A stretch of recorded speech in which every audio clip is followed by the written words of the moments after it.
You love him, and now we have him at VSiN, the Vegas Stats and Information Network. It helps to be connected, and nobody knows more of the bookies in Las Vegas than Brent Musburger. It's My Guys in the Desert with the legend of the guys behind the counter, broadcasting only on the Vegas Stats and Information Network at VSiN.com and SiriusXM Channel 204. Live from the VSiN studios, it's the one and only Brent Musburger. Ah, yes. Thursday night, the NFL week starts with the Broncos and the Cardinals down in Glendale, Arizona. The Broncos, the slimmest of road favorites. They are without some of their players. They have declared their lineup tonight, and defensive end DeMarcus Walker will be active as we welcome in Mr. Michael Lombardi of VSiN. He heads up our New Jersey contingent. Michael, as we get started here on this Thursday, how's everything with that new studio at the Ocean Resort? I haven't had a chance to talk to you. How is it for you back there? You were drinking warm beer over in London there. You missed it. It was awesome. It was tremendous. We had a great time. It was a great setting. I think the most appealing thing JVT can tell you was sitting on the floor after we did the show and listening to the commentary of the people that placed the bets about who should run the ball, who shouldn't run the ball, when you should throw, when you shouldn't. It reminded me of my book. I thought that it would be a perfect chapter in the book. But it was great. The venue is incredible.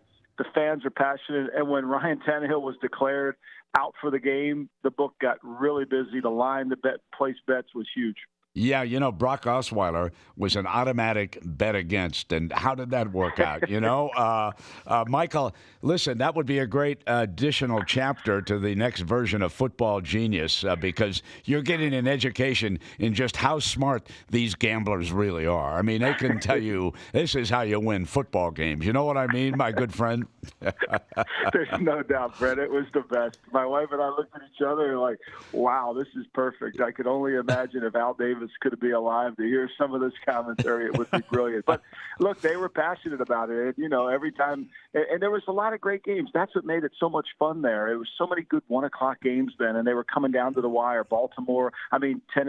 Cincinnati and Pittsburgh game went right down to the wire. Carolina's driving the ball to go against the Redskins, and they don't make the plays. So the Jets game was back and forth. So it was fun. Yeah, exactly. Now, Michael, what are your thoughts here on Denver, Arizona, the Thursday nighter in Glendale? Here's the thing that when I see this game very clearly, the Arizona Cardinals can't win any game. The other team has to turn the ball over and lose. That's the only chance they have. They're not good enough to win. But in this game, I think their defense can create some turnovers against Case Keenum. They'll put pressure. They're good at home. I mean, they put pressure. They play hard. Chandler Jones against Garrett Bowles, I think, is a really good matchup that favors the Cardinals and favors turnovers.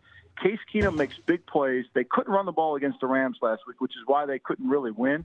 And I think this week they'll struggle as well. So I think Arizona's a sneaky. If they get turnovers, I think they can pull an upset. Mike, you mentioned Case Keenum. I mean, obviously, the different setting. What are the key differences with the situation he's in now in Denver compared to last year in Minnesota? Well, he doesn't play from in front, right? Yeah. So that's the key to every quarterback. He can't play from in front. He's always playing from behind. Mm-hmm. His accuracy hasn't been good, and he doesn't have the skill levels. I mean, Thielen catches everything, and so you got better receivers at Minnesota. Demaryius Thomas is on the slide down. He's dropping too many passes. Emmanuel Sanders is the same guy. So Stephon Diggs and Thielen, those guys are really good in Minnesota, and I think that helped them. Plus, they play from in front. Look, the last 2 weeks, this is Minnesota's defense, which is different than the Bengals, different than the Broncos. Minnesota's only allowed 3 third downs to be converted in the last 2 weeks. That's remarkable. So they're off the field all the time. And in Denver, they're not playing third down defense very well. They're not playing run defense very well, and I think that's the real problem. Mike, I want to shift the attention to a game Sunday, to me, that's very critical in the AFC South. Houston at Jacksonville. The Jaguars are struggling. They're a 5-point favorite in this one. Is this slide something that has to be you're concerned with long-term, or is this just a case of you played a good KC team and Dallas just caught them in the right spot? I think sometimes we run away with perceptions of teams, and I think our memory of Jacksonville last year in the playoffs, especially the win in Pittsburgh, especially the 3 quarters in New England. But when you really peel back the layer, the Jacksonville Jaguars are 13-9 over the last 22 games. They haven't played very well. They're last in the league in turnovers. they're not playing well. Like, we can deny it. We think there's a button you can turn on, just like there's a pill I'm going to take tomorrow to lose 20 pounds. It just doesn't happen, And so that's when you peel it back. Blake Bortles is horrendous on third down. They have more third downs than most teams in the league because they're not able to make explosive plays. They're better at home. Don't get me wrong. They're much better at home. They're turning the ball over too much, and then they're not creating turnovers. So this is truly a total team issue here, there. Now, that being said, the Houston Texans can't wait to give away a game. They love to turn the ball over. They love to have penalties. They love to make dumb mistakes. And so this is a battle of who was. I'm going to go Jacksonville here only because I think they're playing at home. All right, and Michael, to your point about the most recent perception of teams, leads me to a game where I know the public loves New England, and they are a road favorite going into Chicago. The Bears could not handle the Dolphins and Osweiler in overtime, and I'm saying beware backing New England in this game in Chicago. Your feeling about this matchup, Michael? Well, I think New England's feeling is, whether you agree with them or not, they were 3 plays away from playing respectable defense last week. They give up 2 big plays in the second half and the kickoff return. That leads to 21 points. The first half, they gave up yards, but they played well. Now they play Kansas City. They played Kansas City. Now they play Chicago, runs the same offense. They'll do some different things. I think they'll confuse Trubisky. I think the key is going to be, can they protect well enough? Can they make enough plays in their offense? And I think their offense is starting to get going. They've been over 400 yards. They averaged 39 points the last 3 weeks. They're starting to come along. I think it'll be a better game. I think this game's going to go down the fourth quarter. I don't trust Trubisky here at all, Brent. I could understand where you're coming from.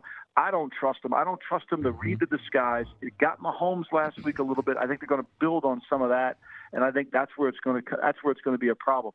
Look, one thing about Trubisky, before he threw the touchdown pass, he desperately tried to throw an interception to Miami. They just couldn't catch it. I forgot. A guy named Belichick wrote the foreword to your book. I should have known where Michael was coming back. I'm a homer. Come on now. You can't, No, listen, Michael. When I used to watch all those tapes of you and the Greek on the NFL Today, you would always call the Greek out for being a homer about the Raiders. Yes, I did. Because his best friend was Al Davis. Come on, Mike. I know he was. But, Michael, there's one thing that could not have surprised you this week, and that is when Coach Belichick defended Lawrence Taylor when someone wanted him to compare Taylor with Khalil Mack. I could hear you chuckling in New Jersey, okay? Nobody compares to Lawrence Taylor. There's no one. There's no human being on planet. He was a generational player. I mean, this is a man that changed protections. This is a man who did things that were just remarkable. And, I used to ask Belichick, I wrote about it in the book, Bill, why don't you have a play sheet? He said, Dad, I just play flip cover 2 every play. I got Lawrence Taylor. It makes it all the sense in the world. Mike, by the way, Lawrence Taylor, he was the one defensive player that had the most impact defensively on the betting line of any defensive player. We always talk about quarterbacks, but he was the one that stands out, him and Ronnie Lott. Hey, Mike, I know I love your points and Brent's question about the Patriots-Bears. That's going to be a very popular game, the game of the morning. And, of course, the flex game, the Bengals-Chiefs got moved. That's a popular game. But I'd love to hear your thoughts on a game that I'm really looking forward to. These two teams are not getting a lot of publicity. They are getting backing at the betting counter. The Saints and the Ravens on Sunday afternoon. Your thoughts there with the Ravens as 2.5-point favorites? Well, the Ravens are good at home. They typically don't play well on the road. They held Tennessee to no third downs converted, so they really dominated. This is a different guy. This is a different animal playing the Saints offense. They can do so many different things. They can keep you off balance. They, when they played the Bengals in Week 2 in the early Thursday night game, they struggled. But this team has played so well in the second half, the Ravens defense. I think this will be an interesting game for Joe Flacco in this sense. Will Sean Payton and the defensive staff decide to go after Joe Flacco? Joe Flacco, when he's at throwing the ball on third downs and you attack him in the pocket, his quarterback rating drops to 64. And last week, for some reason, Tennessee never did it. So I think the Saints will go after him a little bit. The Ravens do not run the ball effectively at all. They're not able to run the ball. They can play the run. They don't run it very well. I think the Saints are one of those teams that'll score and move the ball in the good defense. And when you play well on the road, it's not because you have a stellar defense. It's because your offense can score points. That's what Bill Walsh taught us, and that's what's always hold true. And I think that's where the Saints will. I think it'll be a great game. I think it's going to come down to Flacco. He doesn't throw the ball over 7 yards in an attempt. If he doesn't make big plays, they won't win. Okay, you can catch Michael Lombardi and Jonathan Von Tobel, JVT, coming to you live from Atlantic City this Saturday and Sunday on VSiN from the lovely Ocean Resort just above that sports book. Michael, what time do you take to the air Saturday and Sunday here on VSiN, my friend? Saturday, we're going to start talking Michigan State, and all the great games, Clemson, North Carolina State. We'll have a couple of those small schools. We got a guy there, Brent, you got to meet. His name's Johnny P. He was a Jersey City police officer. He owns the book in terms of his information. He's an incredible guy. We're going to have him on. And then Sunday at 10 o'clock again till 1 o'clock right before kickoff. All right. It's Don't Miss on VSiN, either vsin.com streaming or on SiriusXM 204. Michael, thanks. We always love your input, my friend. And I'll take your advice. Maybe I'll stay away from the Bears after all. Okay.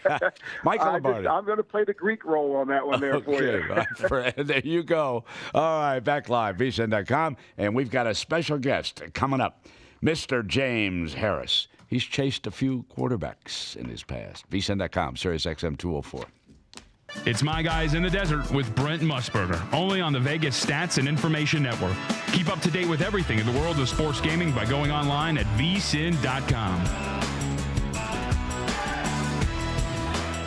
If you didn't catch VSiN last week, here's some of what you missed.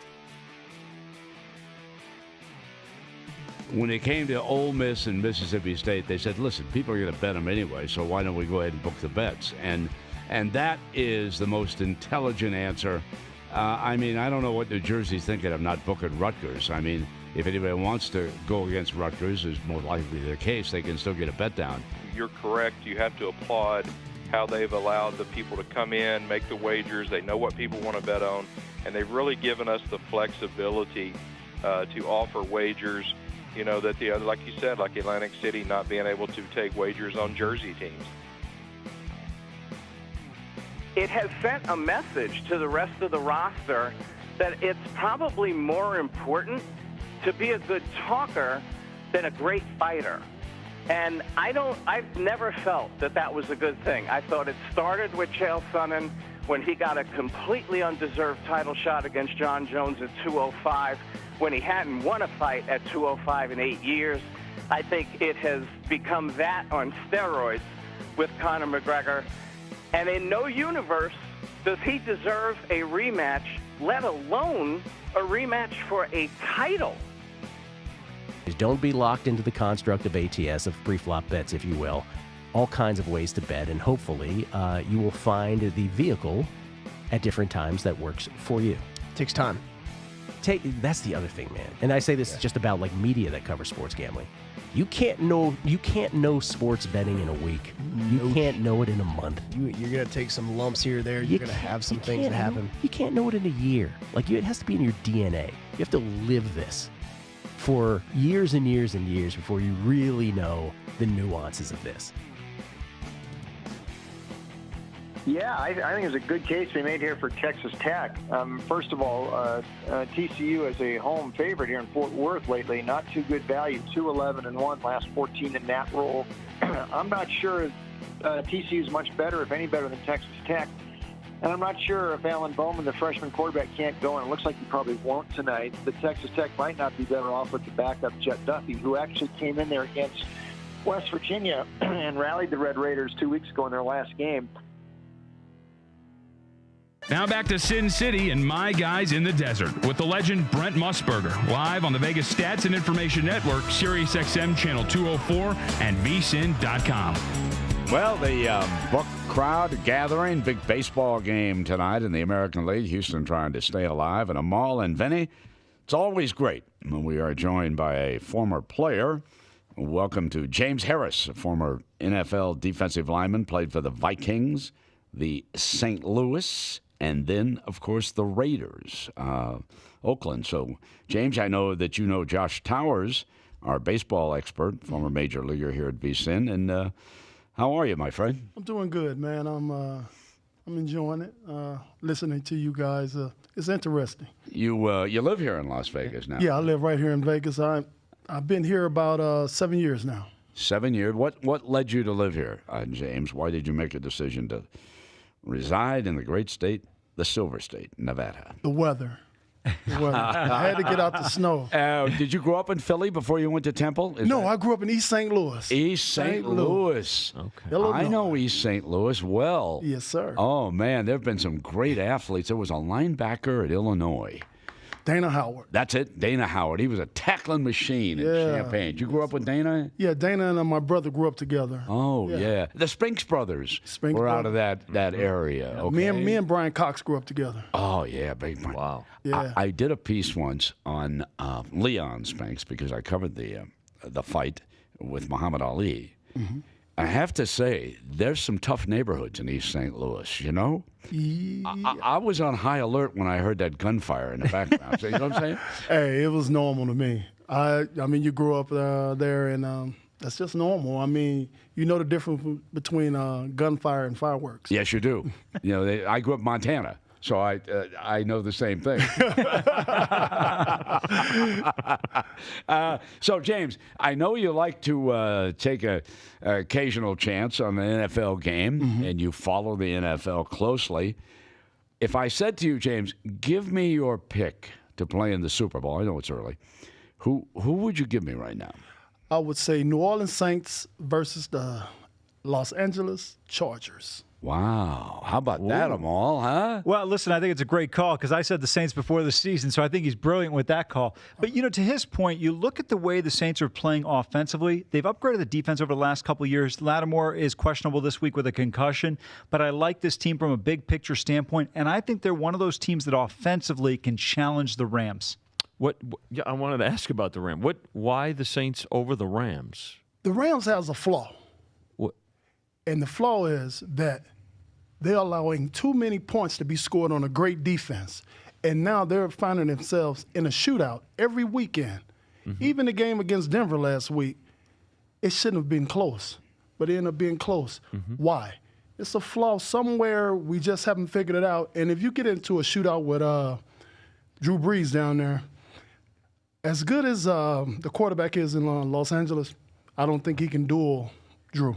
Yeah. Now, as you were a defensive end, yes. Right? Now, but they did take steps in the offseason to improve their defense, but it's just so you don't see the improvement. You don't see it happening between now. Not yet. Okay. I think the biggest problem is the front end, the back end hasn't tied in yet. Gotcha. Once they tie in, they're going to be okay.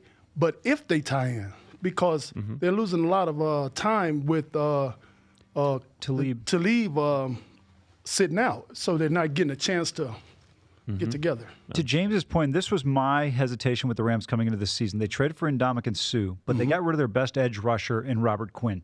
And they're not getting pressure off the edge. It is very difficult to get really pressure from your three technique, your nose tackle, your D tackle instead of your edge rushers. You look at Khalil Mack, you look at guys in this league, Justin Houston, that are successful. They're all edge rushers. Their ability to create, force the quarterback either up into the pocket or outside of the pocket, and that's not happening consistently for the Rams. And that's one of their flaws. Everybody looking at Ndamukong Suh and Aaron Donald saying, man, the Rams got a great defensive front. But it's easy to double team guys inside. Gotcha. Them edge guys, if you don't have any edge rushers, you have a problem. I played with one of the greatest inside defensive tackles in the league, John Randall. Yeah. And John used to always tell me when I was young, he'd say, James, only thing I need you to do is to get him to step up. I'll take from here. But if I don't do that, John can't be John, So, and you would think that Donnelly and Sue will be just tearing up the sacks. But if you look at the stats, they're not. Right. Good point. So let me ask you this. We'd be remiss with the rule adjustments this year, especially the situations where the offense has so much more of an advantage. If you had the opportunity to speak to the competition committee, what would you say as a defensive player now to them? I would probably tell them that let's go back to in the grabs. Back in the day when if you got the quarterback in the grabs, blow the whistle. Yeah, right. Because right now the defensive lineman really is lost. If you watch the game against Kansas City and New England, yes, everybody want to keep saying, "Oh, Tom Brady, escaped." No, that young fella understands if you slam Tom Brady to the ground, it's going to be a problem. Okay, yeah, everybody going to say, well, it was a penalty anyway. Yes, but what if it wasn't? So leave it up to the discretion of the because he ran in a 4-yard touchdown, right, which certainly contributed to their victory. Got it. Yeah, let me go to his point because it's really a good one because the young man who had his arms wrapped around really wasn't sure whether or not Brady still had the football or not. He thought he might have thrown the ball, so I got to get my hands off him. Now, once he secures the quarterback in his arms, what James is saying, the referee should blow it right, it's dead. The quarterback is dead. He stopped, okay? Now, that eliminates a great play. I mean, let's face it, when Brady himself goes diving into the end zone for a touchdown, it's a good play. But I know exactly what he's saying, and this would prevent some of this. Sure.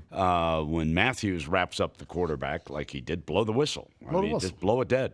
We had a fast whistle in a Raider game that led to a bad play because Derek Carr fumbled on it. I want to go back, James, to your point about the Rams. This is interesting because you were ahead of the game. The Los Angeles Times, Gary Klein, today wrote that with his surgically repaired left ankle encased in a plastic protective boot, Aqib Talib sat on the Rams bench in Denver. His absence and suffering the injury left a void in the Rams defense. The veteran DB is at least 5 weeks away from returning. And his substitute, I think the young man's name is Troy Hill, if I remember. Anyway, he did not do a very good job. So they're in need of an extra defensive back in that secondary, having lost Talib. So you're right on the money with that team. Yeah, man. I'm looking at them and saying to myself, with all those great names, they should be playing a lot better. They shouldn't have to score so many points and win. If they scoring a lot of points, it should be blowouts, as great as that offense is. But I just see a flaw. And I've been telling people from the beginning when they put them together, I said, where's the edge rush? Where's the guy that's coming off the edge, make the quarterback step up into those two great guys? And to James's point on the Chargers, Joey Bosa has not been back yet. Right. Corey Liggett is coming off of injury. Those guys are difference makers. Keenan Allen hasn't been completely healthy. I thought Mike Williams last year missing in action was big for them. He's healthy this year. Melvin Gordon has really come into his own. The Chargers are my number 2 team coming into the AFC this year. I think they're very dangerous. And here's the thing. I know Rivers gets a lot of criticism, Brent, but I still think he's an outstanding quarterback in situations. Look, you have Brady, you have Roethlisberger, but in the rest of the AFC, go ahead, sir. I already see you smiling. I'm smiling because I agree with you. Oh, I'm shocked. Completely. I'm also smiling because I was going to tell our producer the day that we were there and the Raiders were playing, Philip, he ate him up, okay? Yeah. And he was mic'd. Oh, okay.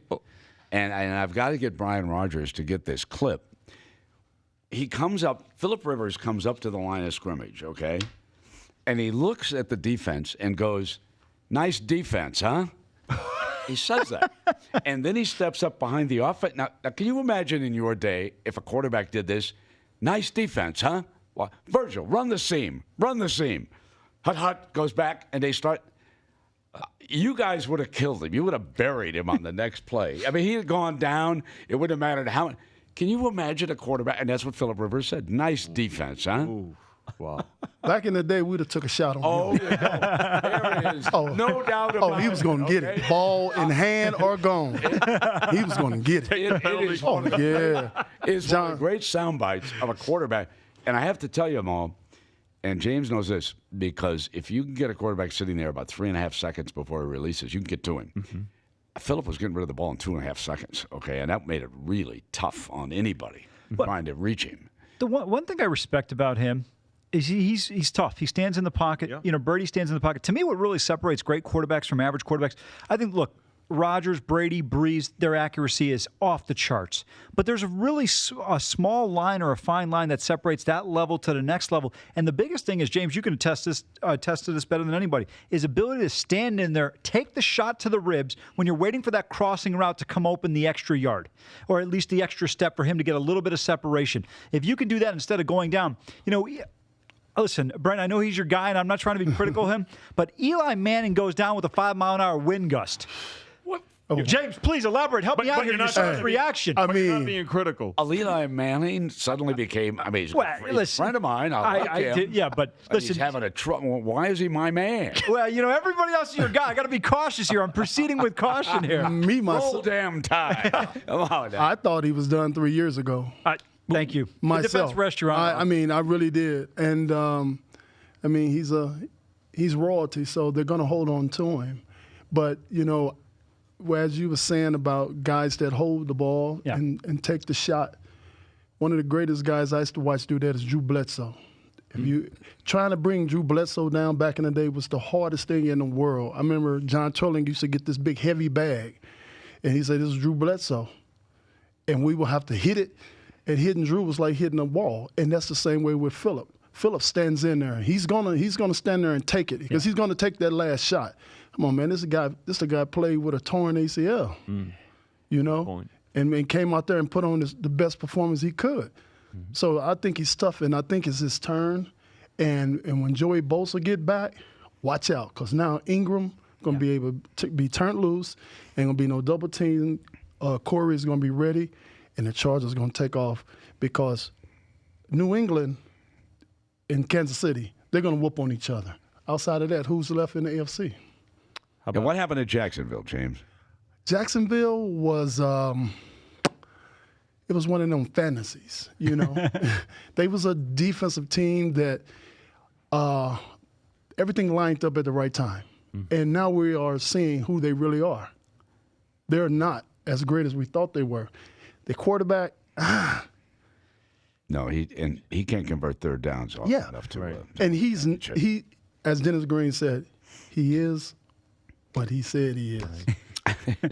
He's not a great quarterback, and I'm not going to call him trash because anybody plays in the NFL isn't trash. Right. But he's not playing as a top-flight quarterback to help a team get to where they need to be. What about this young man Mahomes in Kansas City? You mentioned the Chiefs. What's your take on him, and how would you approach what would your defensive approach be against this young man? Keep him in a pocket. Keep him in a pocket.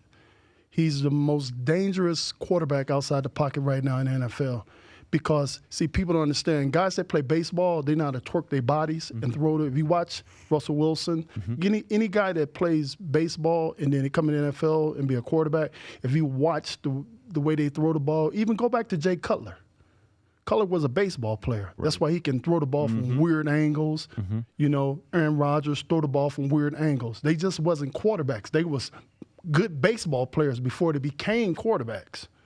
Right. And that's why they can get in weird situations with their body and the ball comes out. You say, how can you throw the ball without planting? Baseball. Did you chase Josh around? Did that help you chase no. Josh? Oh, little Josh, that's my buddy. I like Josh. Josh is funny. Before we let you go, you played for John Gruden. Yes. What was that experience like? Wow, Chucky. I put it like this. Chucky was a intense guy. You're not going to beat him to the facilities. A lot of people right now is down on the team and him. But, see, you got to go back to 1998. We started out the same way, 1-5. Mm-hmm. And he kept telling us, we're going to turn it around. We're going to turn it around. See, you have to come in and take away all the bad things that's there. And he's eliminating them slowly but surely. I heard today he's trying to get rid of, they're trying to trade Monty Cooper. I'm not saying he's a bad player, but he doesn't fit the John Gruden's mold. John wants people that's going to run through the brick wall, come back and say, let's do it again. Mm-hmm. And if you're not that type of person, you can't play for John Gruden because he goes back to the real football coaches, Joe Gibbs, Bill Parcells, those guys. And he wants those type of guys that love to play football on his team, not for the money. The money's going to come if you play.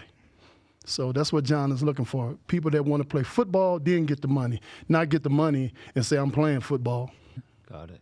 James Harris, anytime, my friend, drop by and chat with us. It was great having you here, talking football. Really, really enjoyed it. And so who can do the most reps over there in the weight room, you or Josh? Josh younger than me, so I guess I'll give it to him. All right, everybody. Former defensive lineman of the National Football League, now a resident of Las Vegas, James Harris. Back live with a flighter update, VSiN.com, Sirius XM 204. Thanks a lot. It's My Guys in the Desert with Brent Musburger, only on the Vegas Stats and Information Network. Keep up to date with everything in the world of sports gaming by going online at VSiN.com. If you didn't catch VSiN last week, here's some of what you missed. And a pro team getting 7 points is a big, big deal also. So even though they got their ass kicked yesterday, you can understand why the +7 came in. Who has more to play for the next week, in essence? A team that lost or a team that won? And I know that probably sounds crazy, but the losing team has more adjustments they're going to make. It doesn't sound crazy at all because you only got 16 games. Yeah. So every game is damn important. Let me expand on Jimmy's point, too, because, again, this is important as well. What professionals will do, it's not even they're betting on teams. What they're betting on are numbers here, and these are key numbers here.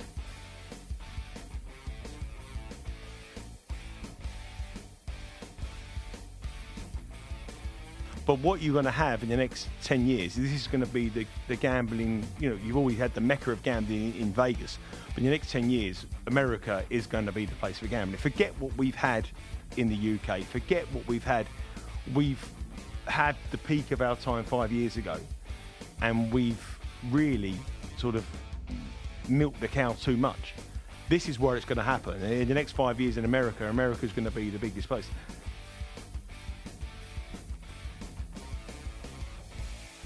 Typically, if I'm off on several games, which I was, you would think, all right, well, you must love 3 or 4 games then. Mm-hmm. And in reviewing them, I'm like, maybe it's a commentary on me being skittish. Maybe it's a commentary on just how I feel like every one of these teams is so Jekyll and Hyde that I don't feel confident in it. But I literally, of all those games, I still only like Tampa Bay. Yeah, and that's a fair point, and it's an important point, because it's not automatic where you have, let's say, a 1 to 2 point differential where you're going to say it's an automatic play, because then you start saying, okay, wait a second, did I miss something? I think to your second point too, it's like, these teams, who are they?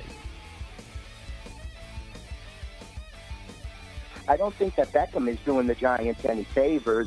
Also, Manning just seems to be, the game has passed him by, it seems like now. He doesn't fit the offense that this team is looking to run. So I definitely feel that the Eagles, with Carson Wentz now coming back, he's getting more and more acclimated, more and more healthy. Although they do have injuries, the Eagles, I think they can overcome this road game on a Thursday night and beat the Giants. I'm Ron Flatter with your VSiN Action Update for BetQL, the free mobile app that you need to make smarter bets. Some lineup changes for tonight's 5th game of the American League Championship Series. The underdog Red Sox face a second straight right-hander in Justin Verlander as they try to win the pennant tonight. Mitch Moreland moves in at first base and bats 5th, replacing Steve Pearce. Ian Kinsler bats 6th, comes in at 2nd as he'll replace Brock Holt. Houston faces a lefty tonight in David Price, but one change to their defense. Jake Marisnick will move into the outfield in place of Josh Reddick. Otherwise, A.J. Hinch has shuffled the batting order. Carlos Correa moves up to hit cleanup. Marwin Gonzalez drops to 6th. Tony Kemp moves up to 7th. Marisnick hits 9th. The Astros are 90-cent favorites to win and stay alive. Noteworthy inactives tonight for the Broncos' visit to Arizona. The Cardinals will be without 2 starters. Left guard Mike Upati and safety Trey Boston. Backup linebacker Shane Ray is out for Denver. The Broncos are 1-point favorites. Colleges, Arkansas State playing right now. They closed a 13.5-point favorite at home against Georgia State. They are 2 minutes into the game and scoreless. In an hour and a half, Stanford is a 2-point favorite at Arizona State. LeBron James' first game with the Lakers highlights a short NBA schedule. He and L.A. are 3.5-point underdogs at Portland. In a half hour, the Wizards are 6-point home favorites against Miami, and Philly is 12 hosting Chicago. NHL games that are underway, Pittsburgh at Toronto. The Maple Leafs a 45-cent favorite. Actually, Pittsburgh has got the first goal of the game. Evgeny Malkin, his second on a power play. Pittsburgh 1, Toronto 0. Colorado at New Jersey. That one has the Devils as 40-cent favorites to stay undefeated. 15 minutes into that one, they are scoreless.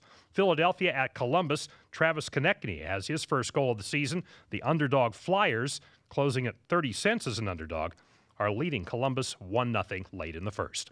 This action update is sponsored by BetQL, the free mobile app that you need to make smarter bets. Track line movement, public betting trends, follow your picks, and get value bets of the day. Head to BetQL.co and download BetQL today. More live from the desert with Brent Musburger here on VSiN. Now back to Sin City and my guys in the desert with the legend Brent Musburger, live on the Vegas Stats and Information Network, SiriusXM Channel 204 and VSiN.com. Well, Ron, we're drawing closer and closer to the Breeders' Cup. What's on the Ron Flatter podcast this week? The Racing Pod tomorrow. We've actually, have you heard all the bitching about stewards' decisions in horse racing this year? All year. One after another, after another, after another. I said we ought to get a roundtable together with some former stewards. I actually found 2 current stewards to take part in this. Bernie Heddle from Kentucky, John White from Southern California, joined by horse player Paul Matisse. A roundtable on controversial objections and steward inquiries on the Ron Flatter Racing Pod tomorrow at vsin.com/podcasts or Apple or Google or Stitcher. And I'll give you a little secret here. We'll actually post it at 11 tonight. 11 tonight. Eastern time. Eastern 8 time. o'clock here in the West. So got it. It'll be available. Done, Ron. All right. Good There you job there, my friend, as we welcome in Duane Colucci. Speaking of fellows who like to take a chance on the horses, Rampart Sportsbook up in Summerlin, of course, that great facility up there. Colucci, you probably haven't had a single protest about a steward this year, right? I mean, everything's been good in your eyes, right, Colucci? Brent, let me tell you, I was a victim over the weekend. I'm so looking forward to this podcast because this weekend I was a victim of a terrible non-takedown, and this was part of what sparked the controversy on Twitter. Corey Lannery was on the inside, Adam Biscuit's on the outside, Keeneland Racecourse. The favorite, 4-5, he hits the horse about 3 times. My horse loses by an inch, and they leave the favorite up. Now, granted, I did cash the pick 4, but the difference on the payoff, Brent, was like it would have been at least 5 times the payoff. Oh. And, you know, the consistency has not been there this year. So I'm really looking forward to Ron's podcast because I want to hear what these stewards, what's going through their minds. Well, Colucci, not that we ever get a bad beat in horse racing, right? just to relive it. Yeah, let me ask you this, Wayne. While we're talking about it, and again, Ron's going to. I'm looking forward to the podcast as well. Do you think, like we're talking about with some other sport, what about a national, more of a national commission? Maybe remember the NTRA tried to do this, and they're kind of a lame duck organization anymore. What about something that could address this, in your opinion? Would that help the sport and attract it to more folks, along with some other things?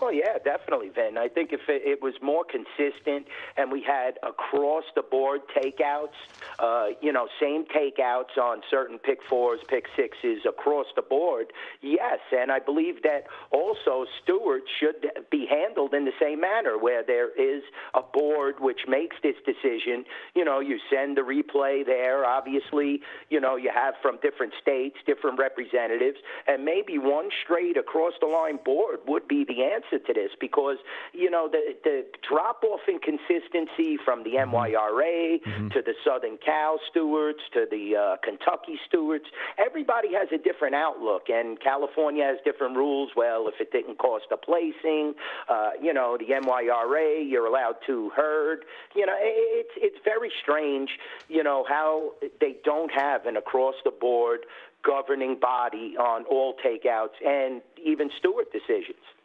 It would help, though. Definitely, Vinny. It would. Duane, I don't have a real question for you. I just need a winner for Sunday. You got one for me?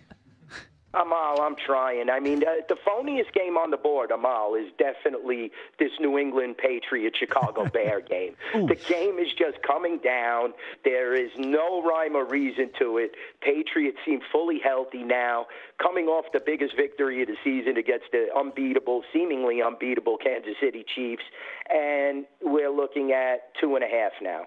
Right. I just don't get it. I would have to bet because I sense something wrong here, the Chicago Bears at home. So I'm liking the Bears. Wow, okay. I'm a little surprised there with that one. But here's my thing. I don't know what your guys' take on this game is, Vinny, Brent. To me, I get what Duane is saying, and sometimes everyone gets a little bit too enamored with the trap. But sometimes, to me, you just look at it and say, hey, you take a shot, and if it doesn't win, it doesn't win. I'll take my chance with Tom Brady against Mitchell Trubisky. And despite the fact that the Bears have a great defense, I don't know if their offense can keep pace. Well, you're thinking along the lines of a lot of pros because, again, the game opened 3.5, right? Patriots 3.5. It's now down to 2.5. So if you're going to, you think it come down lower, maybe even take a shot with the money line coming down a little bit more.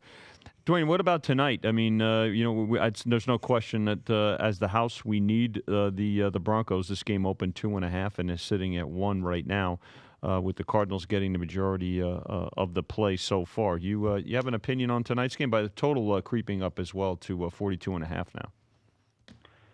Yeah, this is an interesting matchup. I think that most of the wise guys, the sharps and the public, are jumping on this game because of the trend of up until last week, the home team is in a very favorable position on this short rest week, especially on these Thursday games. And the Broncos, the defense is pretty banged up. They haven't performed well. They're giving up rushing yards in bunches and bundles. So I think that a lot of the trends are pointing towards the Cardinals here, but I don't mind sitting with the Broncos against a rookie quarterback. Eventually you have to right the ship, so I'm kind of leaning towards the Broncos, but I really don't like the game, Vinny, and I know we are definitely going to need the Broncos in this game. Some of the pause are coming in late on Denver, but this is a weird game to handicap. I just think people are going right with the flow of the trend. Take the home team on the Thursday because of the short preparation. So let's look at this wagering card tonight from our perspective, from our side of the counter, Duane. You got Thursday night football, which is always fun. It doesn't really matter the matchup. It's an isolated game, and it's still a pro football game. Got the Red Sox-Astros a playoff game. And let's remember this, a pretty full NHL card. While it's a brief NBA card, talk about the highlight of what the night's going to lead up to, and that's the Lakers-Blazers. So don't we love having the Lakers and or the Warriors as the closeout game of the night? Yeah, we definitely love that, and especially a LeBron James-led Laker team. There is new instilled interest. There's massive interest to begin with the Lakers, but now with LeBron there, the interest just doubles, and it's definitely a rivalry game against the Trailblazers. I'm looking at the ticket count. At one point, Vinny, the money line ticket count was 10-1 in favor of the Lakers, so it seems like most of the people tonight that are jumping, even though the point spread, you see, the wise guys are betting Portland, the majority of the parlays are Lakers money line. So this is going to be an interesting game. Trailblazers were nearly unbeatable last year at home. So, C.J. McCollum and Lillard, they definitely are going to try and bring it to the Lakers. But, it's going to be interesting to see how Showtime looks with Lonzo and LeBron. And it's going to be a great season for NBA action here at the Race at Sportsbooks, especially Rampart and South Point. Duane, I think you're awesome. You do a great job, but don't ever reference Showtime if Magic Johnson is not in the building, okay? Oh. Hey, let me tell you something, Amal. You said never on this show, when we talk about greatness, we talk about Max Scherzer, and he's not playing because I referred to Kershaw, and you lit me up about that. So we'll see. I agree, but LeBron James in my era, Amal, is the greatest player that I've seen, and that includes Michael Jordan. So maybe not Showtime like Magic. That was classic, but it's going to be fun to watch this year. I think they're going to run and gun. Brent, I think we have a bad connection. I thought he just said LeBron's better than Jordan. I did. I'm sorry. Jesus. My man, Colucci. Lit everybody up. All right. That's great. Duane, have a great weekend up at the Rampart, my friend. And I hope you cash some racing tickets, too. All right, buddy. I'm going to try, definitely, guys. Thank you, Brent. Thanks, Duane. Right. Vinny, I appreciate it. See you, Colucci. Duane Colucci. We'll come back and we'll wrap it up. VSiN.com, Sirius XM 204. It's My Guys in the Desert with Brent Musburger, only on the Vegas Stats and Information Network. Keep up to date with everything in the world of sports gaming by going online at VSiN.com. Got a hot tip on a horse race? Bet it at expressbet.com. ExpressBet is legal, U.S.-based, and offers live wagering and video for more than 300 racetracks from around the world, including Gulfstream, Santa Anita, Naira, and more. And as a special offer for listeners, you can get a $20 sign-up bonus. That's right, $20 in house money to bet the races. Just visit expressbet.com/Brent and sign up using promo code BRENT20. ExpressBet, the most trusted name in online betting. Must be 18 year old to open an account with ExpressBet LLC and reside in the state where such activity is legal. Avoid your prohibited national gambling support line 866-522-4700. If you didn't catch VSiN last week, here's some of what you missed.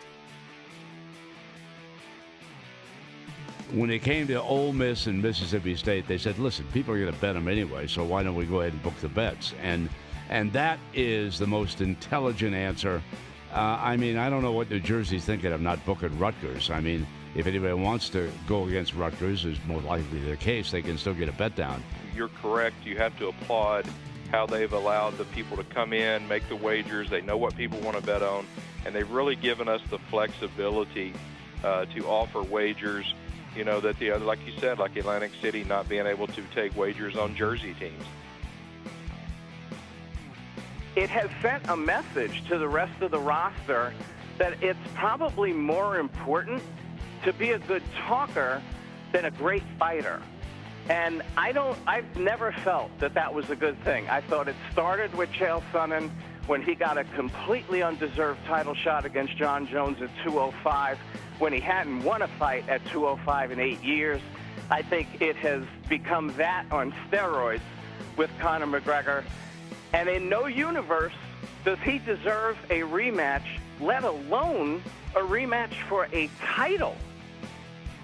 Don't be locked into the construct of ATS, of pre-flop bets, if you will.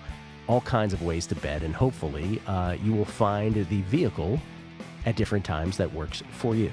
Takes time. That's the other thing, man. And I say this just about like media that covers sports gambling.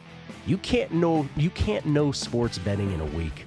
You can't know it in a month. You're gonna take some lumps here or there. You're gonna have some things that happen. You can't know it in a year. Like it has to be in your DNA. You have to live this for years and years and years before you really know the nuances of this.